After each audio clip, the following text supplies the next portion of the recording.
भारत ने अफ्रीकी धरती पर ऐसा कदम उठाया है जिससे चीन और अमेरिका दोनों सकते में हैं। नमीबिया में प्रधानमंत्री नरेंद्र मोदी ने जो रणनीतिक रक्षा और समुद्री सुरक्षा साझेदारी की है, उसने वैश्विक शक्ति संतुलन का पूरा समीकरण बदल दिया है। अफ्रीका में अपनी पकड़ मजबूत करने के लिए चीन ने वर्षों से अरबों डॉलर झोंक दिए, लेकिन भारत की इस चतुर चाल ने उसके सारे इरादों पर पानी फेर दिया है। वहीं अमेरिका, जो दशकों से अफ्रीका में सैन्य प्रभाव बढ़ाने की कोशिश कर रहा था, अब यह देखकर हैरान है कि भारत बिना कोई भारी सैन्य अड्डा बनाए वहां अपना प्रभुत्व कैसे जमा रहा है।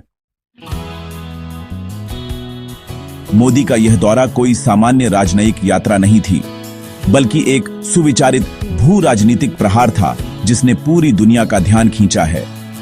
वाइंडहॉक में मोदी और नमीबिया के राष्ट्रपति हैजिन नंदी एनतवाह के बीच जो बातचीत हुई, उसने रक्षा, समुद्री सुरक्षा, डिजिटल भुगतान, ऊर्जा और महत्वपूर्ण खनिजों के क्षेत्रों में सहयोग के नए रास्ते खोल दिए हैं।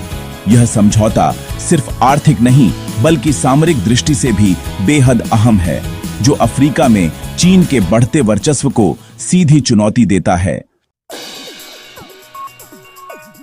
चीन ने बीते एक दशक में अफ्रीका में बंदरगाहों, सड़कों और संसाधनों पर कब्जे के लिए भारी निवेश किया, लेकिन भारत ने उसी मैदान में शांतिपूर्वक प्रवेश कर अपनी उपस्थिति दर्ज करा दी है।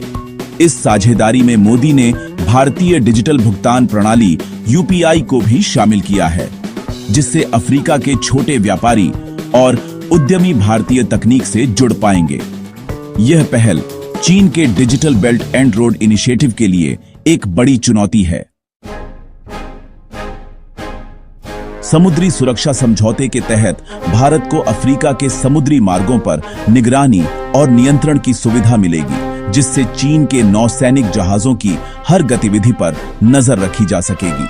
चीन की बेचैनी इस कदर है कि उसकी सरकारी मीडिया ग्लोबल टाइम्स ने मोदी के इस दौरे को नजरअंदाज करने की कोशिश की, लेकिन रक्षा विशेषज्ञ मानते हैं कि यह चीन के लिए बड़ा झटका है। भारत ने ब्रह्मोस जैसी उन्नत सुपरसोनिक मिसाइल और आधुनिक रक्षा तकनीकों को अफ्रीकी देशों के साथ साझा कर न केवल अपने रक्षा उद्योग को विस्तार दिया है, बल्कि अफ्रीका की सैन्य क्षमताओं को भी सशक्त किया है। अमेरिका की स्थिति भी ज्यादा बेहतर नहीं है। अफ्रीकॉम के तहत अफ्रीका हमेशा उसकी रणनीति का अहम हिस्सा रहा है, लेकिन भारत ने बिना किसी सैन्य अड्डे के वहां मजबूत मौजूदगी बना ली है। अमेरिकी रणनीतिकार अभी तक यह समझने में असमर्थ हैं कि भारत ने कैसे डिजिटल रक्षा और समुद्री साझेदारी को इस कुशलता से आकार दिया है। मोदी का यह दौरा सिर्फ शक्ति प्रदर्शन नहीं, बल्कि एक दीर्घकालिक रणनीति का हिस्सा था, जिससे भारत को अफ्रीका के संसाधनों तक सीधी पहुंच मिलेगी और चीन अमेरिका दोनों के लिए एक नई चुनौती खड़ी होगी।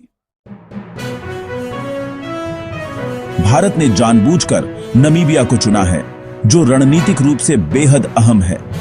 नमीबिया के बंदरगाह और समुद्री मार्ग चीन के बेल्ट एंड रोड प्रोजेक्ट की निगाहों में थे, लेकिन अब भारत ने वहां अपनी स्थिति मजबूत कर ली है। इससे भारत के हिंद महासागर और अटलांटिक महासागर के बीच समुद्री सुरक्षा नेटवर्क को मजबूती मिलेगी। मोदी ने इस दौरे में खास तौर पर ब्रह्मोस मिसाइल तकनीक के ट्रांसफर पर बल दिया है। ब्रह्मोस, जो दुनिया की सबसे तेज सुपरसोनिक मिसाइलों में गिनी जाती है, अफ्रीकी देशों की सैन्य शक्ति को दोगुना कर सकती है। भारत की यह रणनीति न केवल आर्थिक दृष्टि से फायदेमंद है, बल्कि अफ्रीका में सामरिक संतुलन को भी भारत की ओर मोड़ने वाली है। ऊर्जा और दुर्लभ पृथ्वी धातुओं के क्षेत्र में हुए समझौते चीन के लिए एक बड़ा झटका है, क्योंकि वह इन संसाधनों पर वर्चस्व बनाए रखने की कोशिश कर रहा था। भारत की यह साझेदारी उसे वैश्विक आपूर्ति श्रृंखला में मजबूत बनाएगी, जिससे देश की आर्थिक और रक्षा आवश्यकताएं पूरी हो सकेंगी। चीन और अमेरिका दोनों की निगाहें अब इस साझेदारी पर टिकी हैं। चीन चाहता था कि अफ्रीका केवल उसकी रणनीति के अधीन रहे, लेकिन भारत की चतुराई ने उसके इरादों को झकझोर दिया है। अमेरिका, जो अफ्रीका में अपनी सैन्य उपस्थिति बढ़ाना चाहता था, अब भारत के इस तेज और प्रभावशाली कदम से आश्चर्यचकित है। भारत ने इस साझेदारी के जरिए केवल दोस्ती नहीं, बल्कि अपनी सैन्य और आर्थिक ताकत का प्रदर्शन भी किया है। इससे यह स्पष्ट हो गया है कि भारत अब वैश्विक राजनीति में केवल दर्शक नहीं, बल्कि निर्णायक खिलाड़ी की भूमिका निभा रहा है। भारत की अफ्रीका में यह बढ़ती भागीदारी चीन, अमेरिका, पाकिस्तान और अन्य विरोधियों के लिए बड़ा अलर्ट है। यह दिखाता है कि भारत अब अपनी विदेश नीति को केवल कूटनीति नहीं, बल्कि सामरिक और तकनीकी गहराई के साथ आगे बढ़ा रहा है। यूपीआई जैसी डिजिटल पेमेंट प्रणाली अफ्रीका में भारत की सॉफ्ट पावर को बढ़ावा देती है। छोटे व्यवसायी, किसान और व्यापारी अब भारतीय तकनीक से जुड़कर भारत की आर्थिक पहुंच को और गहरा बनाएंगे। यह सिर्फ व्यापार नहीं, बल्कि जियो इकोनॉमिक शक्ति का विस्तार है। मोदी के इस दौरे ने यह सिद्ध कर दिया कि भारत अब केवल सीमाओं में सिमटा देश नहीं है, बल्कि वह अफ्रीका के माध्यम से वैश्विक राजनीति में एक अहम स्थान और प्रभाव बनाना चाहता है।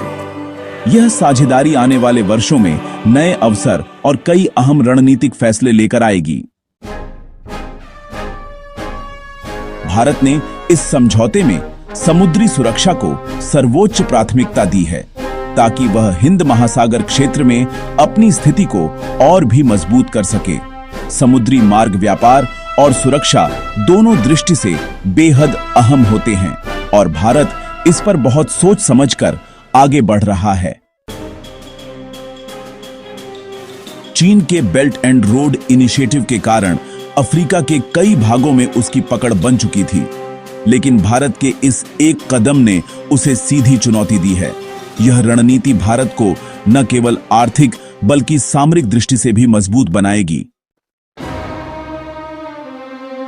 ऊर्जा क्षेत्र की भूमिका भी इस समझौते में बेहद अहम है। अफ्रीका के संसाधन भारत की बढ़ती ऊर्जा जरूरतों को पूरा करने में सहायक बनेंगे।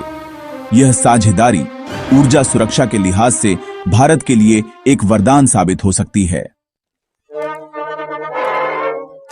रक्षा और समुद्री सुरक्षा में भारत की गहरी भागीदारी भविष्य में अमेरिका और चीन दोनों के लिए कठिनाई खड़ी कर सकती है।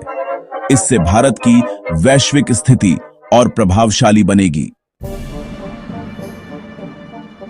भारत ने यह स्पष्ट कर दिया है कि वह अब केवल एक विकासशील राष्ट्र नहीं, बल्कि एक उभरती हुई सामरिक महाशक्ति है। यह रणनीति भारत को अंतर्राष्ट्रीय मंच पर नई पहचान दिलाएगी। अफ्रीका में भारत की यह बढ़ती भागीदारी तीन बड़ी शक्तियों भारत, चीन और अमेरिका के बीच प्रतिस्पर्धा को और तीव्र बना सकती है। यह क्षेत्र आने वाले समय में वैश्विक राजनीति के लिए निर्णायक साबित होगा। मोदी के इस दौरे ने यह संकेत दे दिया कि भारत अब ग्लोबल पॉलिटिक्स में एक सक्रिय खिलाड़ी बन चुका है, जो अपनी रणनीतियों से बड़ी शक्तियों को भी चुनौती देने की क्षमता रखता है।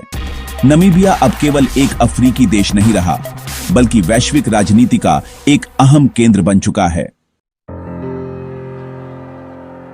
यहां भारत की रुचि केवल राजनयिक नहीं, बल्कि आर्थिक और सैन्य दोनों स्तरों पर है।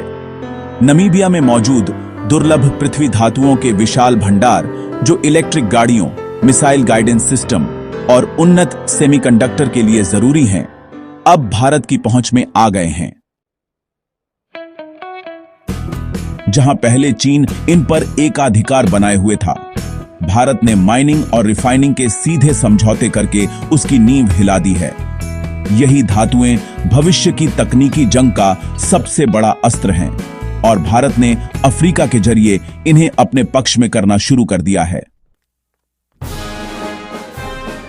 एक और अहम बात यह रही कि जब मोदी नमीबिया पहुंचे, उस वक्त भारतीय युद्धपोत INS सुमिदा वॉल्विस बे बंदरगाह पर खड़ा था।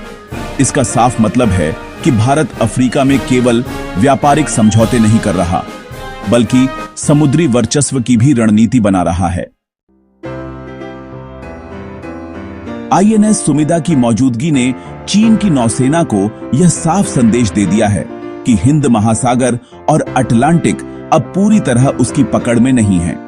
यह भारत की साइलेंट लेकिन प्रभावी सैन्य उपस्थिति है, जो बिना किसी शोर के अपना प्रभुत्व जमा रही है। अमेरिका के थिंक टैंक जैसे ब्रुकिंग्स और सीएसआईएस अब भारत की अफ्रीका में सक्रियता को गंभीरता से ले रहे हैं। उन्होंने हाल की रिपोर्ट में लिखा है कि भारत अब अफ्रीका में एक साइलेंट स्ट्रैटेजिक पार्टनर के रूप में उभर रहा है, जो सैन्य अड्डों के बिना तकनीक और कूटनीति से अपने पांव जमा रहा है।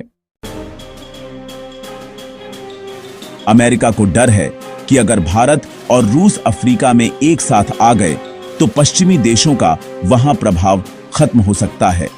इसी वजह से वॉशिंगटन अब भारत की हर अफ्रीकी बैठक को गहराई से देख रहा है। इस घटनाक्रम ने पाकिस्तान को भी परेशान कर दिया है। भारत की अफ्रीकी देशों से रक्षा साझेदारी पाकिस्तान के लिए एक बड़ा कूटनीतिक झटका है। जहां भारत ब्रह्मोस और एंटी सबमरीन रॉकेट्स की बात कर रहा है, वहीं पाकिस्तान अभी भी सिर्फ तेल और चावल भेजने तक सिमटा हुआ है। अपनी राय नीचे कमेंट में जरूर बताएं। वीडियो को लाइक, सब्सक्राइब और अपने दोस्तों तक जरूर शेयर करें। जय हिंद, वंदे मातरम।